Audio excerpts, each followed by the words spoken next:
नमस्कार। आज हम केमिस्ट्री के एक ऐसे दिलचस्प राज से पर्दा उठाने वाले हैं जो हमारे आसपास मौजूद हर चीज की बुनियाद है। आज हम डिकोड करेंगे परमाणुओं यानी एटम्स की गुप्त भाषा, उनकी वैलेंसी को।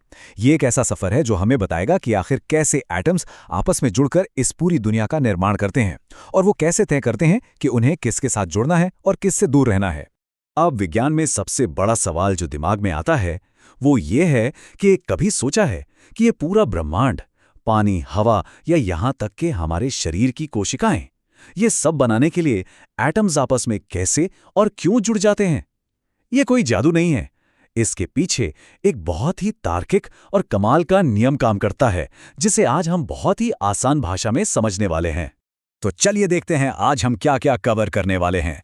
केमिस्ट्री का मूल सिद्धांत, वैलेंसी और वैलेंस इलेक्ट्रॉनों के बीच का अंतर, धातु और अधातु, कुछ वास्तविक उदाहरण और आखिर में एक बहुत ही शानदार ट्रिक जिससे वैलेंसी निकालना चुटकियों का काम हो जाएगा। शुरुआत करते हैं हमारे पहले टॉपिक से, रसायन विज्ञान का मूल यानी स्थिरता की चाह। देखिए, हर एटम की जिंदगी का सिर्फ एक ही मकसद होता है, स्टेबिलिटी यानी स्थिरता। एक तरह से कहें तो वे बस काम धाम छोड़कर शांति से रिटायर होना चाहते हैं। और ये स्थिरता उन्हें तब मिलती है जब वे अपना ऑक्टेट यानी सबसे बाहरी शेल में 8 इलेक्ट्रॉन पूरे कर लेते हैं। हालांकि हाइड्रोजन और हीलियम जैसे बहुत ही छोटे एटम्स के लिए ये संख्या केवल 2 होती है, जिसे ड्यूप्लेट कहते हैं। बस इसी स्थिरता की भूख की वजह से सारी रासायनिक प्रतिक्रियाएं या केमिकल रिएक्शंस होते हैं। अब बढ़ते हैं दूसरे और शायद सबसे जरूरी हिस्से की तरफ, वैलेंसी और वैलेंस इलेक्ट्रॉनों के बीच का अंतर। यहां अक्सर लोगों को कंफ्यूजन होती है। वैलेंसी को अगर सिंपल शब्दों में कहें तो ये किसी भी एटम की संयोजन क्षमता या कंबाइनिंग कैपेसिटी है। मतलब स्थिर होने के लिए उस एटम को कितने इलेक्ट्रॉन्स लेने, देने या शेयर करने पड़ेंगे। इसे एक एक्शन की तरह समझिए।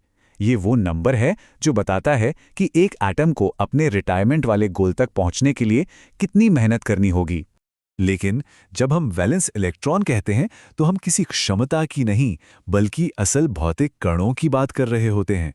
ये वो फिजिकल इलेक्ट्रॉन्स हैं जो सचमुच एटम के सबसे बाहरी शेल में बैठे होते हैं। ये एटम का वो सबसे बाहरी घेरा है जो बाकी दुनिया का सामना करता है।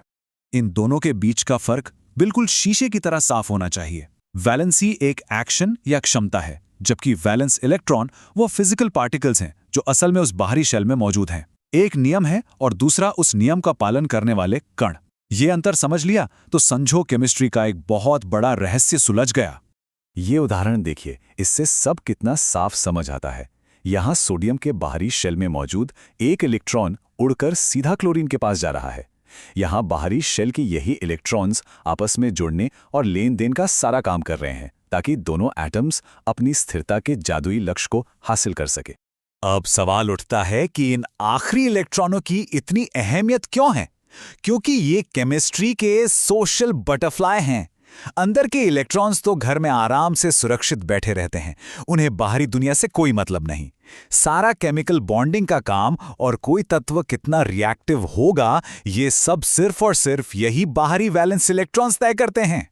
चलिए अब तीसरे हिस्से पर आते हैं, धातु और अधातु, या यूं कहें देने वाले और लेने वाले। एलिमेंट्स का बिहेवियर बड़ा ही दिलचस्प होता है। इलेक्ट्रोपॉजिटिव तत्व, जिन्हें हम धातु या मेटल्स कहते हैं, हमेशा इलेक्ट्रॉन्स दान करने में खुशी महसूस करते हैं। तो उन्होंने जितने इलेक्ट्रॉन्स खुशी खुशी खो दिए, वही उनकी वैलेंसी बन गई। वहीं दूसरी तरफ है इलेक्ट्रोनेगेटिव तत्व यानी नॉन मेटल्स, जो हमेशा इलेक्ट्रॉन्स लेना पसंद करते हैं। तो उन्होंने जितने इलेक्ट्रॉन्स लिए वो उनकी वैलेंसी हो गई। बहुत ही सीधा सा हिसाब है। थियोरीज तो बहुत हो गईं। अब इन बातों को असली दुनिया के एटम्स पर आजमा कर देखते हैं। सोडियम को ही लीजिए, इसका एटॉमिक नंबर है 11। इसका मतलब इसका कॉन्फ़िगरेशन हुआ 2, 8 और 1। अब क्योंकि इसके सबसे आखिरी शेल में सिर्फ एक इलेक्ट्रॉन बचा है, तो इसके वैलेंस इलेक्ट्रॉनों की संख्या हो गई 1। बोरॉन के केस में भी बिल्कुल यही लॉजिक लगता है। एटॉमिक नंबर 5 है तो कॉन्फ़िगरेशन बनेगा 2 और 3। आखिरी शेल में 3 इलेक्ट्रॉन्स हैं तो वैलेंस इलेक्ट्रॉन्स हो गए 3। देखा, ये गणित कितना आसान और सटीक है। और अब हम आज के इस एक्सप्लेनर के सबसे मजेदार और आखिरी हिस्से पर पहुंच गए हैं, वैलेंसी निकालने की एक जबरदस्त ट्रिक। पूरी केमिस्ट्री का ये एक ऐसा जादुई शॉर्टकट है जो आपको पता होना ही चाहिए।